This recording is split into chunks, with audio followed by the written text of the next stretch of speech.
దేవుడిచ్చిన శ్రేష్టమైన సమయానికి తండ్రి అయిన దేవునికి వందనాలు చెల్లిస్తున్నాం. మా ప్రత్యేక రీతిలో ఈ యొక్క క్రిస్మస్ సందర్భంలో నజరైన యేసు నామం, యేసు రక్తం, పరిశుద్ధాత్మ అగ్నిజ్వాలలో మరి సంఘానికి, సంఘంలో ఉన్న ప్రతి విశ్వాసికి, ప్రతి దైవజనుడికి, ప్రతి సంఘ బిడ్డకు, వారి కుటుంబాలను దేవుడు బహుగా ఆశీర్వదించుగాక. మరి యొక్క క్రిస్మస్ శుభాకాంక్షలను చేస్తున్నాను తెలియజేస్తున్నాను. మనల్ని, మన కుటుంబాలను దేవుడు ఆశీర్వదించి, అభివృద్ధిపరిచి, ఆనందింపజేసి ఆయన మహిమలో మనందరినీ కూడా నిలబెట్టిందాక.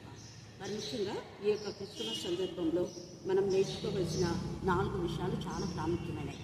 మత్తయి సువార్త 2వ అధ్యాయం మనం చూసినట్లయితే అక్కడ అంటున్నాడు కదా, ఎంత చక్కగా ఒక ప్రవచనం అంటే ఎప్పుడో మరి ప్రవక్తల ద్వారా ప్రవచించిన ఆ ప్రవచనాన్ని తండ్రి అనే దేవుడు మరి కొత్త నిబంధనలు, చాలా పాత నిబంధనలు ఉన్న ప్రవచనాలన్నీ కూడా యేసు ప్రభు ద్వారా ఏవైతే చెప్పవన్నాయో వాటన్నిటినీ దేవుడు నెరవేర్చాడు. ఆ నెరవేర్చినటువంటి ప్రవచనంలో చాలా ప్రాముఖ్యమైనది మత్తయి సువార్త 2వ అధ్యాయం 5వ వచనం. క్రీస్తు ఎక్కడ పుట్టినని వారిని అడిగాను. అందుకు వారు యూదయ బెత్లెహేములోని ఏలయనగా, యూదయ దేశపు బెత్లెహేమ, నీవు యూదా ప్రధానంలో ఎంత మాత్రంలో అల్పమైన దానో కావు. ఇశ్రాయేలు నా ప్రజలను పరిపాలించు అధిపతి నీలో నుండి వచ్చును అంటున్నాడు. అంటే ఒక అధిపతి నీలో అంటే ఎవరు వాళ్ళు అంటే ఈ బెత్లెహేము చాలా కుగ్రామం, ఎవరికి ఎన్నిక లేనటువంటిది. అయితే ఈ యొక్క బెత్లెహేంలో చాలామంది మరి యాకోబు ఆ బెత్లెహేము ప్రాంతంలోనే రాహేలును సమాధి చేశాడు. తర్వాత దావీదు కానివ్వండి, దేవుని యందు భయభక్తి గల వాళ్ళు చాలామంది బెత్లెహేంలో నివాసం చేశారు. షల్మాను కానివ్వండి, బోయజ్ కానివ్వండి, అలాంటి బెత్లెహేము దేవుడు ఏర్పాటు చేసుకున్నాడు. ఎప్పుడైతే మనము ఇది కుగ్రామం, ఇది పనికిరాని, ఇది ఎన్నిక లేని అనుకుంటామో, ఎన్నిక లేని దాన్ని ఎన్నుకునే దేవుడు. పెంట కుప్ప బీట నుంచి దీనులను పైకి లేవనెత్తే దేవుడు అని కీర్తన 113లో చివరిలో వ్రాయబడింది. అలాగా ఆ యొక్క ప్రాంతంలో తండ్రి అనే దేవుడు ప్రపంచంలో ముఖ్యంగా బెత్లెహేము సెంటర్లో ఉంటుంది. మధ్యలో భూభాగం అంతట్లో సరిగ్గా మధ్యలో ఉన్నటువంటి భూమధ్య రేఖకు మధ్యలో ఉన్నటువంటి ప్రాంతము ఈ యొక్క బెత్లెహేము. అయితే ఈ బెత్లెహేంలోనే యేసయ్య జననం జరగాలని దేవుని యొక్క ప్రణాళిక. ఆ ప్రణాళిక జగత్తు పునాది వేయబడకముందే ప్రవక్తల ద్వారా ప్రవచించారు. ఆ ప్రవచనమే మీకా ప్రవచించారు, యెషయా ప్రవచించారు. 9వ అధ్యాయంలో చీకట్లో ఉన్న జనులు, బెత్లెహేంలో చాలామంది చీకట్లో ఉన్నటువంటి ఆ చీకటి జనులకు చీకటిని తొలగించడానికి వెలుగైన యేసయ్య వచ్చాడు. యేసయ్య అంటే నిజమైన వెలుగు, స్వాభావికమైన వెలుగు కాదది. మనం ఉన్నటువంటి ఈ వెలుగు ఒక రోజు ఉంటే ఒక రోజు పోతుంది, కానీ ఈయన నిరంతరం వెలిగేటటువంటి వెలుగుగా ఉంటున్నాడు. సంఖ్య 24లో మనం చూస్తే యాకోబుల నుంచి నక్షత్రం ఉదయించును అంటే యాకోబు యొక్క 12 గోత్రాల్లో నక్షత్రం ఉదయించిన అంటే నక్షత్రం లాగా యేసయ్య ఒకరి నుంచి ఒకరికి, అంటే యూదా వంశంలో నుంచి దావీదు నుంచి, దావీదు యొక్క వంశంలో నుంచి యేసయ్య రావడం. మరి మత్తయి సువార్తలో అంటాడు ఇది క్రీస్తు వంశావళి. అది ఈ బెత్లెహేము గ్రామంలో క్రీస్తు వంశావళి గురించి లిఖితపూర్వకంగా చెప్పడానికి పరిశుద్ధాత్మ దేవుడు మార్గంలో సరళం చేశాడు. అందుకనే మొదటి ప్రజాసంఖ్య రాయించుకోవడానికి క్రీస్తు వంశావళిలో వీళ్ళందరూ కూడా చేర్చబడుతున్నారు. వాళ్ళు ఎవరంటే అదే ఆ యొక్క మత్తయి సువార్త 1వ అధ్యాయం 2వ వచనం నుంచి చివరి దాకా ఉంటాయి. వాళ్ళ పేర్లన్నీ చాలా ఉన్నాయి. అయితే ఇక్కడ యూదయ దేశ బెత్లెహేమ, నీవు యూదా ప్రధానులో ఎంత మాత్రమో అల్పమైన దానిని ప్రధానమైన దానిగా దేవుడు చేస్తారు. అందుకే ఎన్నిక లేని తుమ్మకరను దేవుడు ఏర్పాటు చేసుకుని దానికి ఒక ఆకారం చేసి అంతటితో మౌనంగా ఉండలేదు దేవుడు. దాన్ని బంగారు రేకు పొదిగాడు. తర్వాత 2 కెరూబులను కూడా తోడుగా ఉంచాడు. దానిలో మరి ఆ యొక్క మన్నా బంగారు పాత్ర ఉంచాడు, బంగారు రాజరికానికి గుర్తు. తర్వాత అహరోను చేతికర ఉంది, సముఖపు రొట్టె ఉంది. మన జీవితాల్లో మనం ఆధ్యాత్మికంగా ఎల్లప్పుడూ జీవించాలన్నది దేవుని యొక్క ఈ 3 యొక్క ఉద్దేశం. అహరోను చేతికర అంటే జీవం ఉన్నదే, చిగురిస్తుంది, ఫలిస్తుంది. అలాగనే మన్నా అంటే అది ఎప్పుడు మరి చనిపోకుండా మన్నాను వాళ్ళకిచ్చి దేవుడు పోషించాడు. పరలోకపు మన్నా మనకు అనుగ్రహించబోతున్న దానికి అది గుర్తు అన్నమాట. తర్వాత సముఖపు రొట్టెలు, పరిశుద్ధంగా ఉండే వాళ్ళే సముఖపు రొట్టెను మరి తినాలి. ఈ విధానంలో దేవుడు మనకు సహాయం చేస్తున్నాడు. కాబట్టి ఈ సమయం ముఖ్యంగా పశువుల పాకలో ఉన్న ఆ యొక్క అరుపులు అవన్నీ పోయినాయి.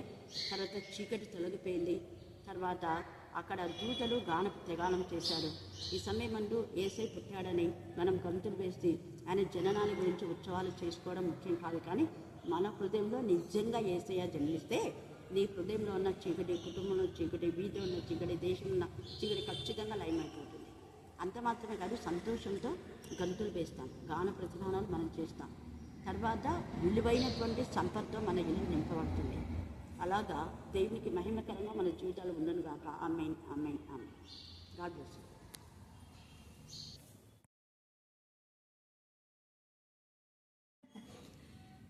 ఆత్మీయత ఎన్నిసార్లు అయినా ఇస్తుంది. ఓకేనా? God bless you. Be happy. కొంచెం తినండి. జీవం కలిగిన దేవుడు అయినందుకు వందనాలు తెలుపుకుంటున్నాం నాయన. అయ్యా మరి పరమ వైద్యుడు నీవే నా తండ్రి ప్రభువా. ఆ వైద్యుడు తండ్రి ప్రభువా ఉంటూ స్వస్థపరిచి మనం వేడుకొచ్చున్నాం నా తండ్రి.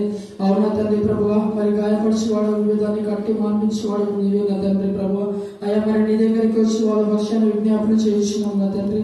అలాగే నా తండ్రి ప్రభువా, ఇంకా ఎంతమంది అయితే నా తండ్రి ప్రభువా మరి ఎదుగులో ఇబ్బందులు ఉన్న తండ్రి ప్రభువా, బాధలు ఉన్న తండ్రి వారిని జ్ఞాపకం చేసుకుని వేడుకొచ్చున్నాం నా తండ్రి ప్రభువా. ఈ యొక్క దినాల్లో నా తండ్రి ప్రభువా నిగ్రహీయమైన క్రియ ఏమీ చేయకుండా తండ్రి మారు మనసు కలిగి మేము ఫలించగలని కృప దయచి మనం వేడుకొచ్చున్నాం నా తండ్రి. మరి ప్రతి పండుగలు నా తండ్రి ప్రభావ మరి వస్తున్నాం, పోతున్నాం, తింటున్నాం అంతే తప్ప నా తండ్రి ఆ యొక్క వాక్యాన్ని విని మా జీవితంలో మేము నడుచుకుంటున్నామో లేదో మనం పరిశీలించుకునే కృప మాకు దయచి మనం వేడుకొచ్చున్నాం. అవును నా తండ్రి ప్రభావ మరి పండుగలన్నీ పండుగలాగానే కాకుండా నా తండ్రి ప్రభావ మరి దేవుని యొక్క నామ ఘనత కొరకే మేము చేయాలని కృప దయచి మనం వేడుకొచ్చున్నాం నా తండ్రి. తండ్రి ప్రభావ మరి మనం తెలుసో తెలియక నా తండ్రి ప్రభావ ఇంకా నా తండ్రి ప్రభావ మరి ఆ యొక్క జీవితంలో ఉంటున్నారు నా తండ్రి. ఇక నుంచి నా తండ్రి ప్రభావ మీ యొక్క ఉచితమైన రక్షణ విధానాన్ని బట్టి నా తండ్రి మరి వారిని కనికరించి మనం వేడుకొచ్చున్నాం నా తండ్రి ప్రభావ. మారు మనసు దయచి మనం వేడుకొచ్చున్నాం నా తండ్రి ప్రభావ. నీకే స్తుతులు, నీకే స్తోత్రములు చెల్లించుకుంటున్నాం నాయన. అయ్యా మరి జరిగే వారంలో నా తండ్రి ప్రభావ నీ యొక్క కృప వచ్చి మనం వేడుకొచ్చున్నాం నా తండ్రి. నా తండ్రి ప్రభావ మరి మేడం గారు జ్ఞాపకం చేసుకుని వేడుకొచ్చున్నాం నా తండ్రి. మరి వాక్యం చెప్పడం నా తండ్రి ప్రభావ మరి జ్ఞానాన్ని శక్తిని ఇచ్చిన విధానం బట్టి వందనాలు తెలుపుకుంటున్నాం నా తండ్రి ప్రభావ. మరి ఇంకా మేడంకి ఇవ్వాల్సినటువంటి పూర్ణ శక్తిని పూర్వ ఆగ్ని దాయిచ్చి మనం వేడుకొచ్చున్నాం నా తండ్రి. ఇంకా లోతైన విషయాలు నా తండ్రి ప్రభావ మరి నిన్ను గురించిన మర్మాలు తెలుపుకోవడానికి నా తండ్రి ప్రభావ మాకు ఇచ్చినటువంటి ఈ యొక్క అవకాశం బట్టి వందనాలు తెలుపుకుంటున్నాం నా తండ్రి. అవును నా తండ్రి ప్రభావ మరి నీ యొక్క జ్ఞానం అమితమైనది నా తండ్రి. అవును నా తండ్రి ప్రభావ నీ యొక్క జ్ఞానం మాకు తెలుసుకోవడానికి అసాధ్యం నా తండ్రి ప్రభావ. మాకు ఇచ్చినటువంటి యొక్క తలంపులతో నా తండ్రి ప్రభావ నిన్ను గురించి నా తండ్రి ప్రతిదినం కొద్ది కొద్దిగా మేము నా తండ్రి ప్రభావ మరి నీ యొక్క వాక్యాన్ని నెమరు వేసుకుంటున్న విధానం బట్టి వందనాలు తెలుపుకుంటున్నాం. ఆ వాక్యాన్ని విని విడిచిపెట్టే వారం కాకుండా నా తండ్రి ప్రభావ మరి ప్రతి ఒక్కరిని వాటిని అనుసరిస్తూ పాటించి నడుచుకునేలాగా కృప దయచేయమని మాకు తోడేయమని నా తండ్రి ప్రభావ. మరి నిరంతరం నా తండ్రి యొక్క కృప మా ఆత్మకు తోడేయమన్నట్లు మమ్మల్ని కాయమని ఈ యొక్క ప్రార్థన నా తండ్రి యేసయ్య అతి పరిశుద్ధ నామం అడిగి వేడుకొని పొంది ఉన్నాం మా పరలోకపు తండ్రి. ఆమేన్, ఆమేన్. పరిశుద్ధ బైబిల్ గ్రంథం నుంచి యోహాను సువార్త 10వ అధ్యాయం 20 నుంచి 27 వచనం చదువుకున్నాం. దాసుడు తన యజమాని కంటే గొప్పవాడు కాడని నేను మీతో చెప్పిన మాట జ్ఞాపకం చేసుకోండి. లోకులు నన్ను హింసించిన ఎడల మిమ్మల్ని కూడా హింసించుడు. నా మాట గైకొనిన ఎడల మీ మాట కూడా గైకొను. అయితే వారు నన్ను పంపిన వానిని ఎరుగరు గనుక నా నామం నిమిత్తము వీటన్నిటినీ మీకు చేయుదురు. నేను వచ్చే వారికి బోధింపకూడిన ఎడల వారికి పాపం లేకపోవు. ఇప్పుడైతే వారు పాపములకు విషలేదు. నన్ను ద్వేషించేవాడు నా తండ్రిని కూడా ద్వేషించుతున్నాడు. ఎవరినో చేయని క్రియలను నేను వారి మధ్య చేయకూడిన ఎడల వారికి పాపం లేకపోవు. ఇప్పుడైతే వారు నన్ను నా తండ్రిని ద్వేషించుచున్నారు. అయితే నన్ను నిర్హేతుకంగాను ద్వేషించుతుంది అని వారు ధర్మశాస్త్రంలో వ్రాయబడి వాక్యం నెరవేరినట్లు ఇలాగ జరుగును.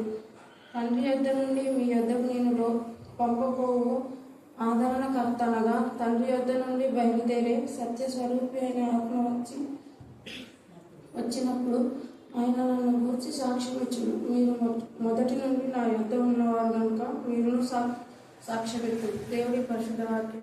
తండ్రి మీ కృపా ప్రేమ మహదేశ బట్టి ప్రశస్తమైన మీ సన్నిధానంలో వధింపబడిన గొర్రెల రక్తాన్ని బట్టి తండ్రి మీరు ఇచ్చిన శ్రేష్టమైన రక్షణలో అతన్ని ఆధ్యాత్మికంగా ఎదురటానికి మీ కృపా సహాయం అనుదినం మీరు ధరించేస్తున్నాం. విధానం బట్టి మేము స్తుతిస్తున్నాం, మహిమపరుస్తున్నాం, ఘనపరుస్తున్నాం, ఆరాధిస్తున్నాం. ఈ రాత్రి వేళ ఎక్కడ వాక్య పరిచయం జరుగుతుందో అక్కడ మీ ఆత్మ కృపలేపు దయచేయు గాక.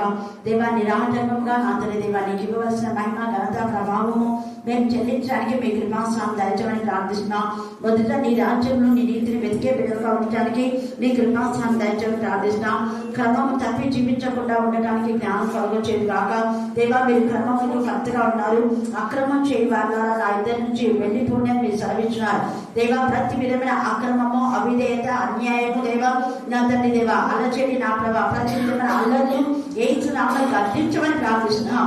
దేవా, క్రిస్మస్ సందర్భంలో అనేక మంది నా ప్రభా నా తండ్రి మరి క్రీస్తు చరణం గురించి నా ప్రభా ఎంత ఉత్సాహంతో కొన్ని నెలలుగా దేవా నా ప్రభా ఆలోచిస్తూ ఉంటారు. నా తండ్రి ఎన్నో పనులు చేస్తుంటారు. కానీ నా ప్రభా మేము నా తండ్రి దేవా నిజమైన దేవా నా తండ్రి మరి పండుగ సందర్భంలో నిజమైన సంతోషం, సమాధానం మాకు వాక్యములు విని ధ్యానించి వాక్యానుసారంగా ప్రవర్తించే జీవితమే తండ్రి. ఈ రాత్రి కాలంలో చదవన లేఖలను ఆశ్రయించి విడిచి అందరి జీవితాలు మీరు ఫలించమని ప్రార్థిస్తున్నాం.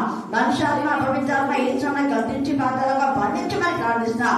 మానవ తలపులు, పద్ధతులు, దైవోపదేశం అని బోధించే దుర్బోధన ఏసునామములో లయపరచమని ప్రార్థిస్తున్నాం. చెప్పండి అందరూ. నిర్హేతుకముగా ద్వేషించబడుట. మళ్ళీ చెప్పండి. అంటే హేతు లేకుండా ద్వేషం. హేతు అంటే కారణం.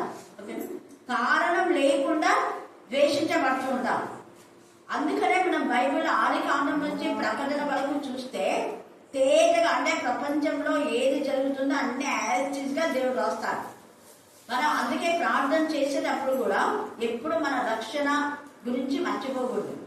ప్రార్థన మనం స్టార్ట్ చేశాము అంటే వెంటనే ప్రభా నీకు ఇచ్చిన రక్షణ బట్టి నీకు వందనాలు ఖచ్చితంగా చేయాలి. రక్షణ లేని వాళ్ళు ఆత్మీయంగా ఎదగలేనటువంటి జీవితంలో ఉన్నారు. రక్షణ లేని వాళ్ళు ఆత్మీయంగా పడిపోయిన పరిస్థితిలో ఉన్నారు. రక్షణ లేని వాళ్ళు లోకానుసారంగా జీవిస్తున్నారు.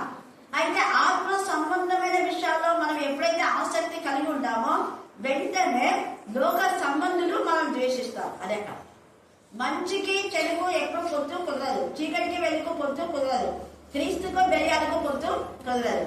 అందుకని ఇక్కడ యేసయ్య ఏమంటున్నా అంటే నేను హేతుకంగా అంటే కారణం ఏమీ లేకుండా వాళ్ళు ద్వేషిస్తున్నారు. ఎందుకు కారణం ఏమీ లేదు అంటే యేసయ్య అన్ని మేలు చేశాడు. యోహాను 10వ అధ్యాయం అంతా మనం చదివితే నేను నిజమైన ద్రాక్షావళిని అన్నాడు. తీగలు మీరు. తీగలు మనం, కొమ్మ యేసయ్య కాదు, గుర్తుపెట్టుకోండి. చిగురు యేసయ్య. దావీదు చిగురు అని అంటాం కదా, దావీదు చిగురు యేసయ్యనే. ఆ పిండి అదే మన ఎప్పుడో పవన్ చెప్పినాడని చెప్పినారు. పిండి అది యేసు ప్రభువుకు గుర్తే. ఉప్పు కూడా ఆయన, నేను లోకంలో ఉప్పు అయినా వెలుగై ఉన్నారు. మీరు కూడా ఆ యేసయ్య, మనం కూడా. కానీ కొమ్మ మనమై ఉన్నాం. అంటే ఒక విశ్వాసికి గుర్తు. ఈ కొమ్మ ఏం చేయాలంటే ఒకవేళ అక్కడ చెట్టు కట్ చేయబడి వేరే చోట నాటితే ఆ కొమ్మ అక్కడ మళ్ళీ ఏమైపోతే ఒక వడ వృక్షం అయిపోతుంది. అంటే క్రీస్తు యేసయ్య దగ్గర మనం ఆత్మీయంగా ఏమైతే పొందుకున్నామో అవన్నీ మళ్ళీ మనం ఇతరులకు అందించాం. శిష్యులు యాజిగా చేశారు. యేసయ్యలో నుంచి వాళ్ళు కొమ్మగా కట్ చేయబడి భూదిగంతాలుగా బయలువెళ్ళి అంతటా వాళ్ళు మహావృక్షాలుగా భూమిని తల్లగిందులు చేసే వాళ్ళు అని వాళ్ళ పైన ఏమొచ్చింది, పేరు వచ్చింది. అయితే వీళ్ళు యేసయ్యను ఎంతగా హత్తుకొని ఆనుకొని యేసయ్యలో వాళ్ళు జీవిస్తున్నారో అంతగా లోకం వాళ్ళని ఏం చేస్తుందంటే ద్వేషిస్తుంది. కారణం లేకుండా ఎంతో మంది అద్భుతాలు పొందుకున్నారు, ఎంతో మంది ఆశ్చర్యాలు పొందుకున్నారు, ఎంతో మంది పాపం నుంచి శాపం నుంచి విడుదల పొందుతున్నారు. అయితే ఒకవైపు ఇన్ని మేలు చేస్తున్నారు కదా అని ప్రశంసించడానికి బదులుగా ప్రశంసించకపోయినా పర్వాలేదు, కానీ ద్వేషించడం ఎంత బాధగా ఉంది. అందుకే యేసయ్య మానసికంగా ఆయన నేను ఒక ద్రాక్షావల్లిగా ఉండి మీరు నాలో బ్రతకాలని, మీరు నాలో ఉండాలని, బహుగా ఫలించాలని, మరి పనికిరాని తీగలన్నీ కూడా యేసయ్య తీసివేసి మనల్ని ఫలించాలని ఆయన ఇష్టపడుతుంటే వీళ్ళేం చేస్తున్నారు, ద్వేషిస్తున్నారు. అందుకనే యేసయ్య అంటాడు చూడు, ఇక్కడ 20 వచనం చదవండి. దాసుడు తన యజమానుని కంటే గొప్పవాడు కాడు, నేను మీతో చెప్పిన మాట జ్ఞాపకము చేసుకోండి. దాసుడు అంటే ఈయన యజమానుడైన యేసయ్య యజమానుడు అని అర్థం. అంటే నేను ఒక చెట్టైన నేను, మరి నా పైన కొమ్మలైన మీరు అతిశయపడద్దు అంటాడు. ఎందుకంటే ఆ కొమ్మ నేను భరిస్తున్నా అనేది అక్కడ అర్థం. ఇక్కడ చాలా మంది దాసులని చెప్పుకొని వాళ్ళు విధవిగి దాసులు అంటే మమ్మల్ని కూడా దేవుడు ఏర్పాటు చేస్తున్నాడు, మాకు వాక్యం చెప్పనికొచ్చు, మాకు ప్రార్థన చేయనికొచ్చు అని యేసయ్య పైన వేరే విధానంలో వాళ్ళు మాట్లాడుతున్నారు. తనగలం గొనగలం, ఈయన చెప్పే బోధ ఏంది అనేసి ఇలాగ అందుకొని యేసయ్య ఏమనంటే యజమానుడు ఎప్పుడు యజమానుడే. ఎవరైనా కానీ మనకు ఒకరు ఎవరైనా ఆత్మీయంగా మనల్ని బలపరిచిన అంటే వాళ్ళకంటే మనమేమి ఎప్పుడు ఎక్కువ కాము. అందుకే పదే మిషనరీస్ గురించి మా అమ్మ నాన్న గురించి చెప్పేది. ఎంత మేము వాక్యం చెప్పినా కూడా నా అమ్మ నాన్న కంటే మేము తక్కువే అనే మాట. అలాగనే గురువు కంటే శిష్యుడు ఎవరు ఎప్పుడు ఎక్కువ కాదు. డాక్టర్ అయినా ఇంజనీర్ అయినా గురువు గురువే, శిష్యుడు శిష్యుడే. అదే అంటున్నాడు యేసయ్య. అంటే మీరు ఎంత చదివినా కూడా మీ శిష్యరికాన్ని బట్టి హెచ్చించిపోవద్దు, గర్వించొద్దు. యజమానులకు మీరు లోబడండి అనే మాట ఇక్కడ మాట్లాడుతున్నాం. యజమానుని కంటే గొప్పవాడు కాడని నేను మీతో చెప్పిన మాట జ్ఞాపకం చేసుకోండి. ఎందుకు మిమ్మల్ని మీరు హెచ్చించుకుంటున్నారు అని. తర్వాత లోకులు నన్ను హింసించిన ఎలా మిమ్మల్ని కూడా హింసించులు. ఎదరా అంటున్నాడు, లోకులు యేసయ్యతో ఏకీభవించారు. అందుకే ఈ లోక అధికారస్తున్నాడు, దాంతో నాకేం పని లేదు, మనం ఇక్కడి నుంచి వెళ్ళిపోదాం పదా అన్నారు. ఎవరిని గురించి? ఇస్కరియోతు యూదా. ఇస్కరియోతు యూదా యేసయ్యను అప్పగించడానికి కారణం ఏమీ లేదు. ఇస్కరియోతు యూదాకు మేలే చేశాడు యేసయ్య. ఇస్కరియోతు యూదా దొంగ బ్రతుకును సరిచేసి మరి ఎక్కడ దొంగలకు ఎప్పుడంటే ఇప్పుడు తిండి 3 పూల దొరకదు, ఎంత ఆకలి. అలాంటిది సమృద్ధి అనే జీవితం ఇస్కరియోతు యూదాకి ఇచ్చి దొంగ అనే పేరు పోయి యేసుప్రభు శిష్యుడని మంచిగా పిలువబడినటువంటి ఇస్కరియోతు యూదా ఏమాత్రం కారణం లేకుండా యేసయ్యను ద్వేషిస్తున్నాడు. కారణం ఒకటే, ఆయన చెప్పింది యేసయ్య చేయలేదు కాబట్టి. అదంతా ఆకులతోనే ఒక కిరీటం తీసుకొచ్చి యేసయ్యని కిరీటాన్ని పెడతానే అందరిలో ఏమో పెద్ద ప్రశంస పొందుకోవాలని చూశాడు.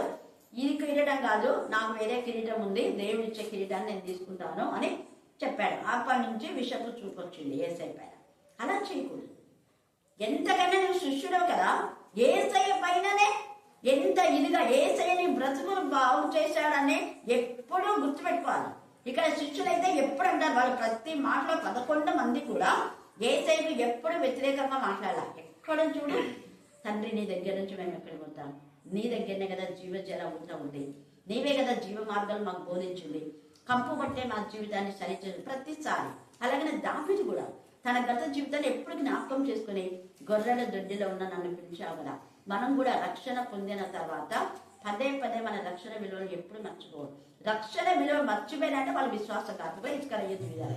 ఇస్కరియోతు యూదా ఎప్పుడు తన రక్షణ గురించి ఎక్కడ చెప్పాడు, తర్వాత అలాగా జీవించడు.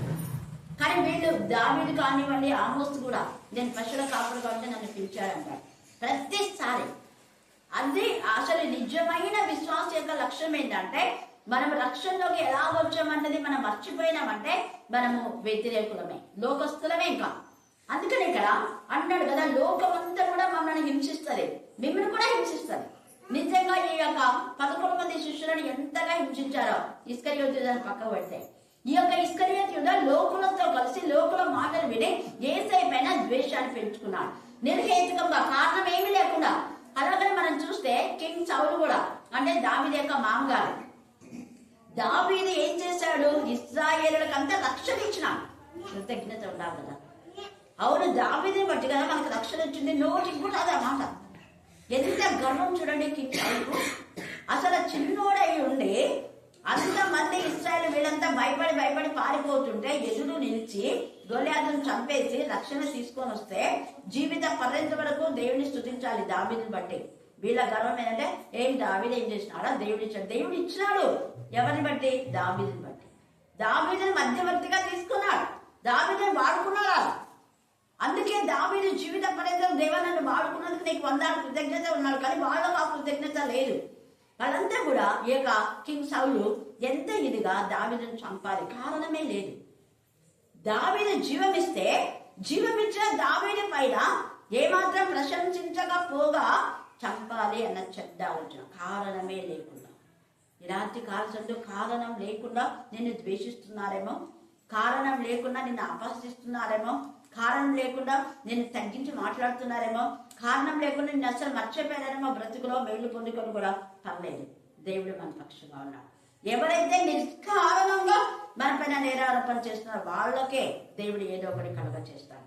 ఇక్కడ కింగ్ సౌలు కూడా ఎన్నిసార్లు విషపు చూపుతో అతను ప్రవర్తించినా కూడా దేవుడు దావీదును కాపాడినాడు, అతను చేస్తాడు.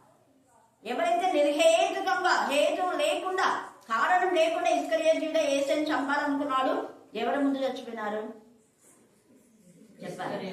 ఇస్కరియోతు యూదానే యేసయ్యగా చావడా, యేసయ్యగా శిలువలో ఉన్నాడు. అదే పేతురు అయితే పశ్చాత్తాపడినాడు. చూడు, వెంటనే పశ్చాత్తాపడి అది ఎప్పుడే కానీ పశ్చాత్తాపడి దగ్గరికి వచ్చి క్షమాపణ కోరుకోవడం దేవుడు కొడతాడు. తప్పు మానవులందరూ చేస్తారు, కానీ పశ్చాత్తాప క్షమాపణ అనేది ఉంది. అలా కోరుకోలేదు ఇస్కరియోతు. ఏసే దగ్గరికి రాలేదు, క్షమాపణ కోరుకోలేదు, ఊగే పైకి పశ్చాత్తాపంపై గురేసుకుని చచ్చిపోయినాడు. పేగులు ఎవరు పోలా, ఇస్కరియోతు యూదాన్ని పాతి పెట్టడానికి కూడా ఎవ్వరు వెళ్ళలేదు. కారణం అతని లోకస్తుడు ఏసైని ద్వేషించాడు. ఎంత ఇది చూడండి. అలాగనే మనం చూస్తే అట్ ద బిగినింగ్ కూడా ఫరో కూడా అసలు మోసే వాళ్ళంతా వాళ్ళు పనులు చేస్తున్నారు. ఇశ్రాయేల్ అంతా వాళ్ళ పని చేసి వాళ్ళంతా కూడా ఊగే తినడం తాగడమే వాళ్ళది.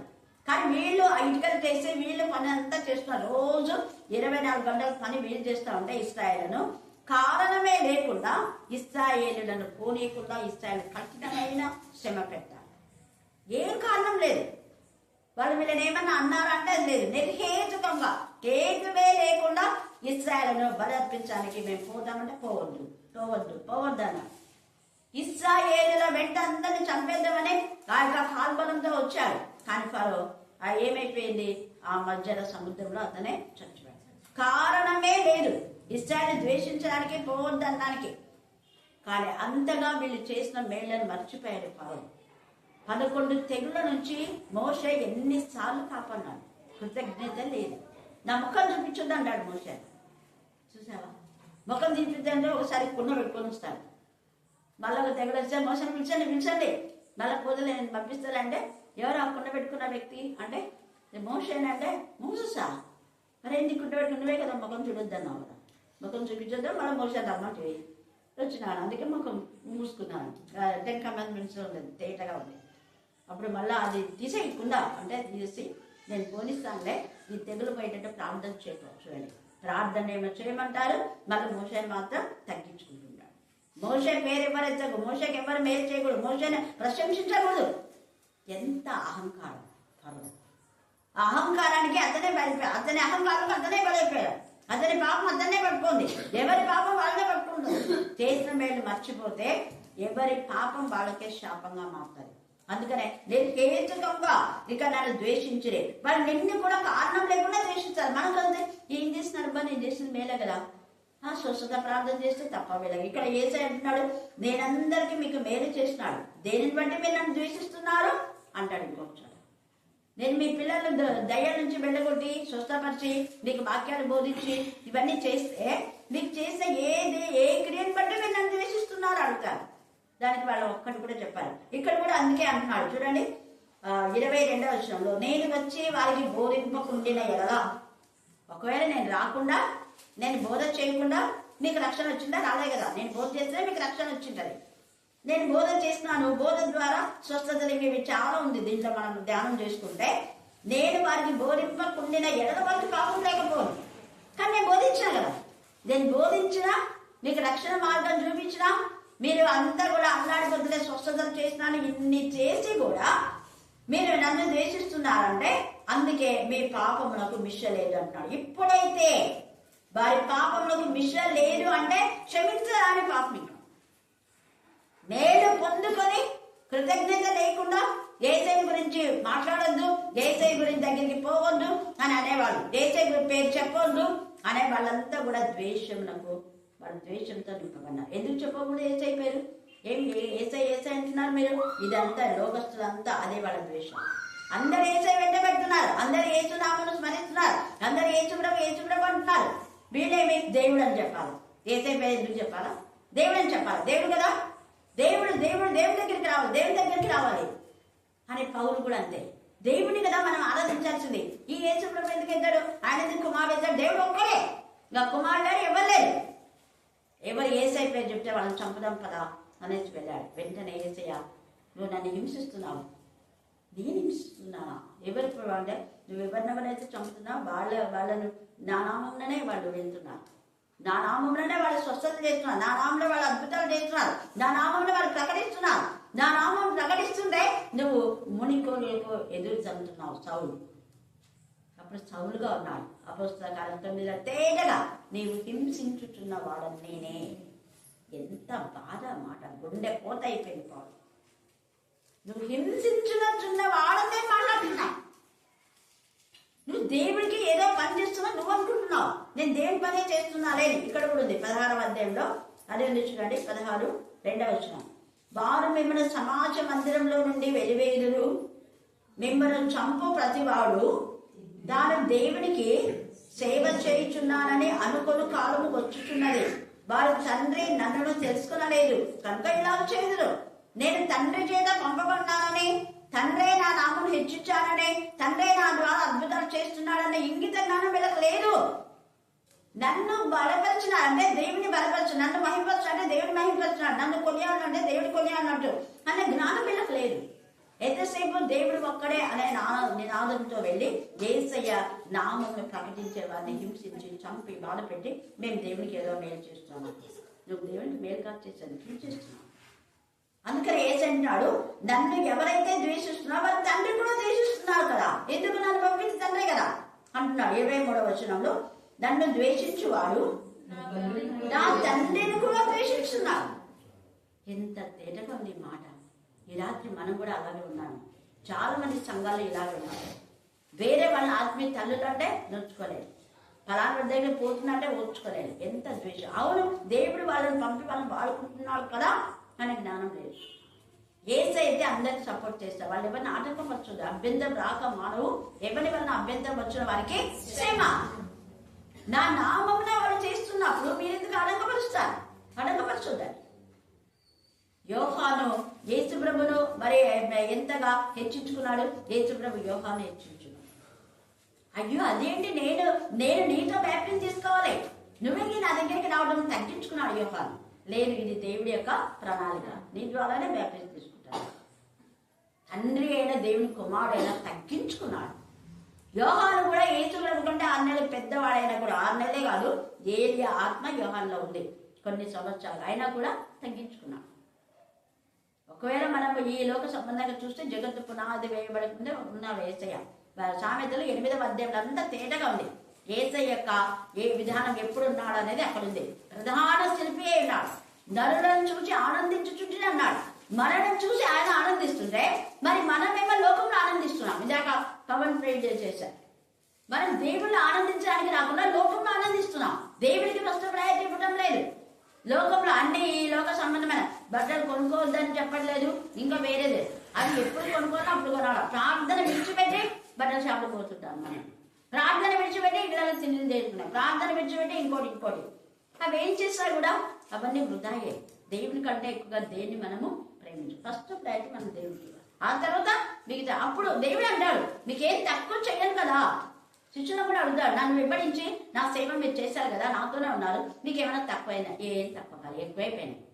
ఎక్కువ ఇస్తాడు ఆయన నామంలో మనం మహింపస్తే ఆయన ఎప్పుడు తక్కువ చేయడు. అందుకే వీళ్ళు అంటాడు, యేసును ఎవరైతే ద్వేషించారో వారి తండ్రిని ద్వేషించినట్లే దైవ సేవకులు. మోషే కూడా అదే అంటాడు. మోషేని అన్నందుకు దేవుడికి రోషం వచ్చింది. మోషకు రాడా రోషం? దేవుడికి రోషం వచ్చి 250 మంది ఆంధ్రప్రదేశ్ తర్వాత 14,700 మంది తర్వాత. ఆ యొక్క సంఖ్యాకాండం 16 చదివితే ఎంత బాధాకరం ఉంది. చివరి 40-49 వచనాలు చాలా బాధాకరం. అలాంటి పరిస్థితుల్లో మనం ఉండదు. మనం దేవుడి పిల్లలను, మనం నిజంగా దేవుని మనం ప్రేమిస్తున్నాం అంటే 100% దేవుడి పిల్లలను మనం ప్రేమిస్తాం. అందుకని అంటాడు, అయితే దేవుడి పిల్లలు కాక లోకస్తులైతే ఖచ్చితంగా మనం ద్వేషించాల్సిందే వాళ్ళు. అందుకని అంటాడు ఇక్కడ, నన్ను ద్వేషించువాడు నా తండ్రిని కూడా ద్వేషించుతున్నాడు. తర్వాత 1 సమయాలు 2:30 కూడా అక్కడ దేవునికి విరోధంగా వాళ్ళు మాట్లాడితే దేవుని యొక్క ఉగ్రత గ్రహిస్తారు. మీరు తర్వాత చదువుకోండి.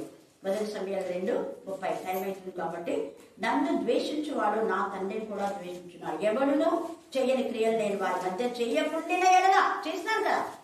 నేను అదే అంటా కొంతమందికి, మీరు ఇక్కడికి ఎందుకు వస్తారు, అక్కడికి పోయి మీ దయాలు వదిలించుకోండి అని వింటాం. అవునా కాదు?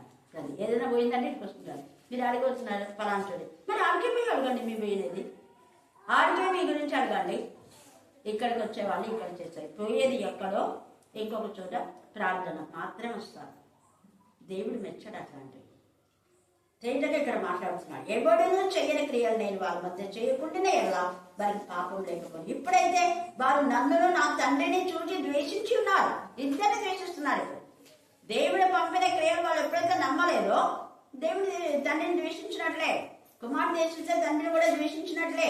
అందుకే అంటున్నాడు, ఇప్పుడైతే వారు నన్నును నా తండ్రిని ద్వేషించి ఉన్నారు, అయితే నన్ను నిర్హేతుకంగా ద్వేషించేది. అందుకనే మీరు మాత్రం దేవుడికి భయపడి లోబడండి. ఆదరణకర్త వస్తాడు, సత్యస్వరూపిగా ఆత్మ వస్తాడు, ఆయన సాక్ష్యం ఇస్తాడు.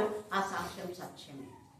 ఎంత బాగా చెప్తున్నా. నేను అదే ఇక్కడ అక్కడ 4 గంటలు అక్కడ నువ్వు సాక్ష్యం చెప్తావు. ఇక్కడ నీకేం కాదు, నీకేం కాదు. అందరు శాఖపేరంట 12 కొంత హోప్స్ లేవన్నప్పుడు 4 గంటలకే మళ్ళా అక్కడ నార్మల్ స్టేజ్కి వచ్చేసింది.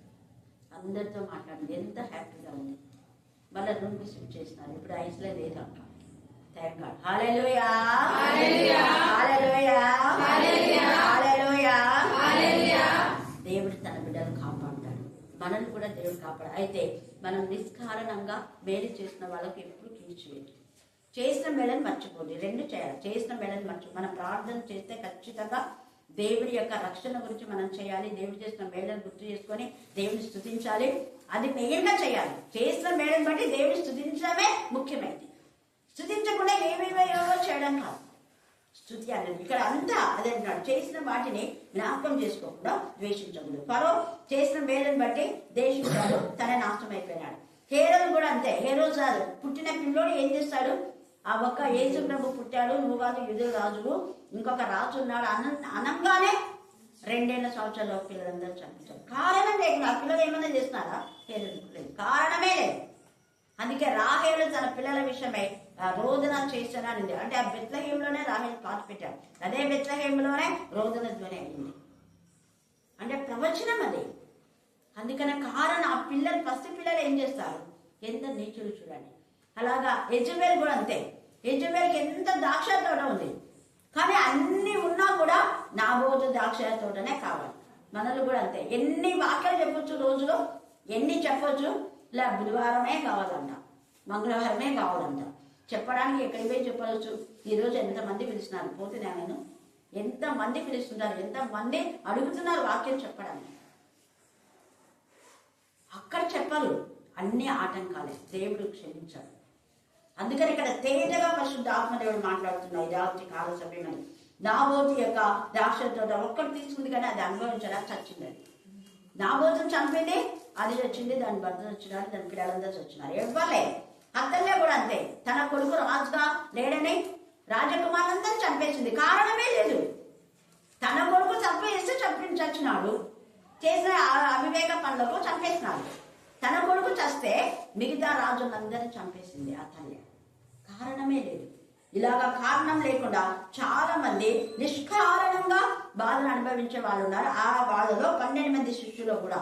తర్వాత హామాన్ కూడా మొర్దెకై ఏం చేయాలి? ఏం చేసినాడు?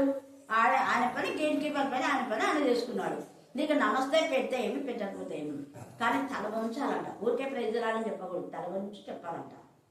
అందరు తల వంచి మోకాళ్ళుని చెప్పాలి. ఈయన దేవుడికి తప్ప ఎవరి దగ్గర మోకాలు ఉన్నాడు. ఆ మోకాలు లేదని ఆయన చంపాలనుకున్నారు, కానీ ఆయన చావాలి. ఎవరు వచ్చినారు? తేటగా అయిపోయింది. నిన్న రత్నం ఎంత బాగా. యాకోబులో నక్షత్రం ఉదయించును, అదే టాపిక్ పెట్టినాను. ఆ నక్షత్రమే ఎస్తేర్.